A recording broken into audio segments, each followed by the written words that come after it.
Pinjaman online kian hari kian saja menjamur. Ada pepatah mengatakan, mati satu, tumbuh seribu. Dan jerat pinjol tidak pernah berhenti memakan korban. Proses pengajuan yang sangat mudah membuat para debitur menjadi lengah. Alih-alih memberi kemudahan dalam meminjam, pinjol-pinjol tersebut justru menjebak para debitur dengan tenor harian serta bunga yang sangat tinggi. Begitu pula dengan rentetan biaya-biaya lainnya yang dipotong sejak pinjaman pertama kali diterima. Tak tanggung-tanggung, sebagai contoh, si A mengajukan pinjaman sebesar Rp800.000. Si A hanya akan menerima bersihnya itu sebesar Rp550.000. Dan pada saat 7 hari setelah jatuh tempo, si A tersebut harus mengembalikan sebesar Rp900.000. Bayangkan, luar biasa sekali. Dalam 7 hari saja, dari yang dipinjam dengan yang dikembalikan itu sangat-sangat jauh berbeda.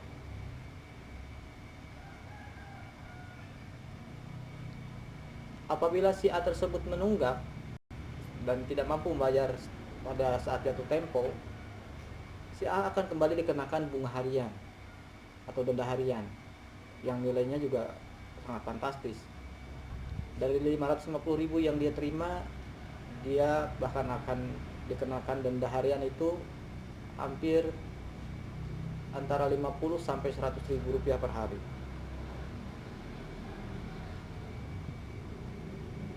Tidak cuma itu, tidak cuma sebatas jumlah bunga dan denda yang begitu besar, debitur yang gagal bayar atau menunggak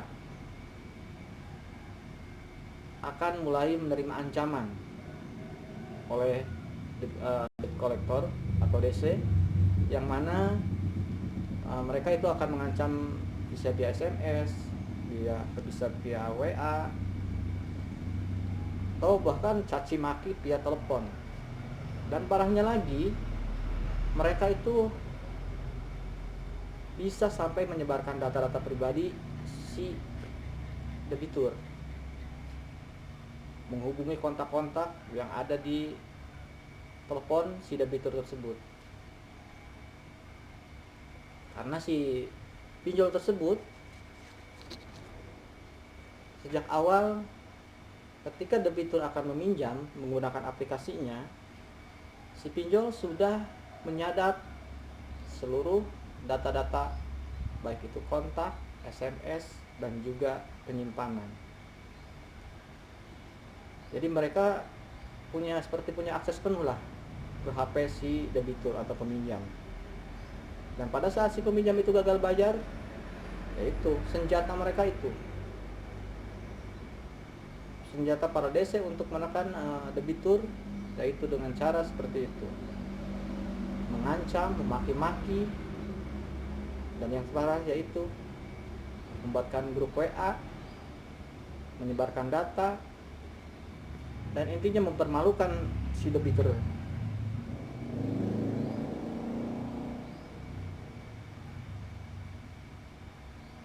Walau sudah begitu banyak yang menjadi korban, tampaknya pemerintah tidak begitu serius menggulung atau memberantas pinjol-pinjol tersebut.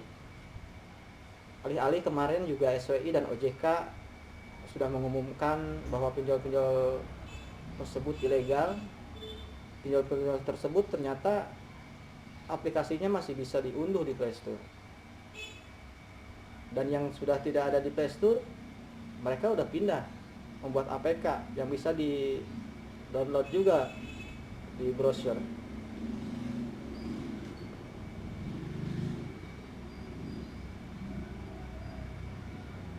Sampai saat ini saya juga jarang sekali mendengar ada aparat pemerintah menangkap gerombolan-gerombolan penyedia layanan pinjaman online ilegal. Pemerintah hanya memberikan status bahwa itu ilegal. Tapi tidak ada upaya yang benar-benar serius.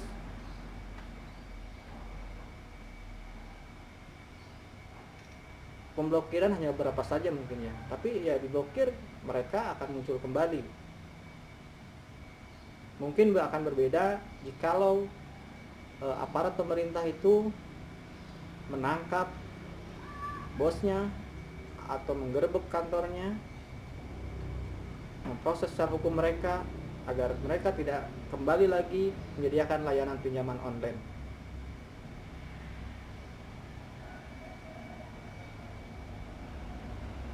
Karena menurut pendapat pribadi saya,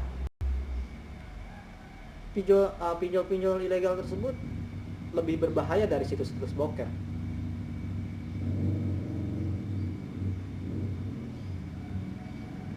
Bila tidak segera ditutup,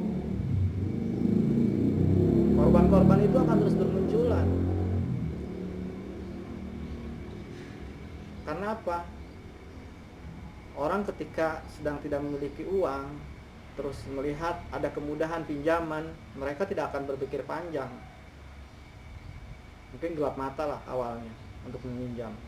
Mereka akan dengan cepat meminjamnya, dia tidak berpikir akibatnya seperti apa.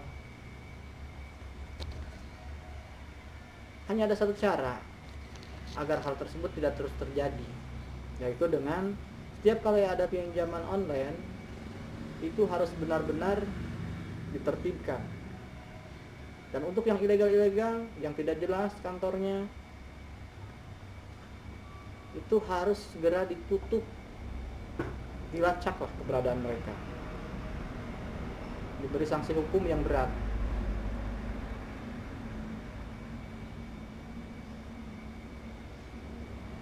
Ya, tapi tidak hanya sebatas aplikasi pinjol ilegal saja sih. Yang legal pun ada sebagian DC-DC-nya itu ketika debitur telat bayar, cara penagihannya itu juga sama ya, kasar juga, mengancam juga. Harusnya pemerintah ketika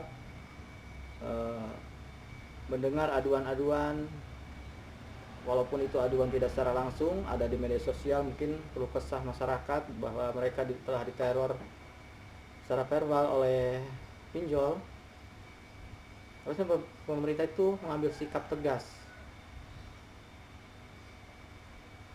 Karena yang legal pun ternyata yaitu tidak semuanya sesuai aturan. Banyak sekali yang legal sekalipun DC-DC-nya itu sama, ketika menagih itu mengancam. Ya, kita sebagai warga negara yang baik, mudah-mudahan ya kita sama-sama berdoa aja, mudah-mudahan ke depan atau bahkan segera pemerintah itu menutup semua pinjol-pinjol yang menyusahkan itu.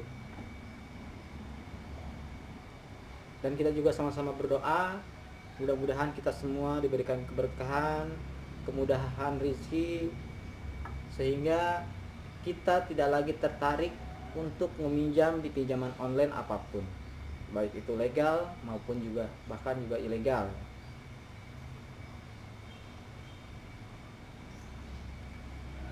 Kita bumi hanguskan pinjol-pinjol tersebut. Jangan sampai kita, saudara-saudara kita, teman-teman kita terus menjadi korban dari pinjol-pinjol tersebut. Amin. Mudah-mudahan teman-teman yang menonton video ini jangan sampai lagi terjerat pinjaman online. Dan kalaupun memang masih ada pinjaman, kalau bisa ya dibayarkan. Kalau tidak mampu, khususnya untuk yang ilegal, sudah biarkan saja, tidak usah dibayar, biar mereka itu hancur. Oke teman-teman, sampai ketemu lagi di lain kesempatan. Jangan lupa untuk like, komen, dan juga subscribe. Bila berkenan, silahkan juga di-share video ini agar teman-teman yang lain juga dapat menonton video ini dan juga men-subscribe video saya ini. Terima kasih. Wassalamualaikum warahmatullahi wabarakatuh.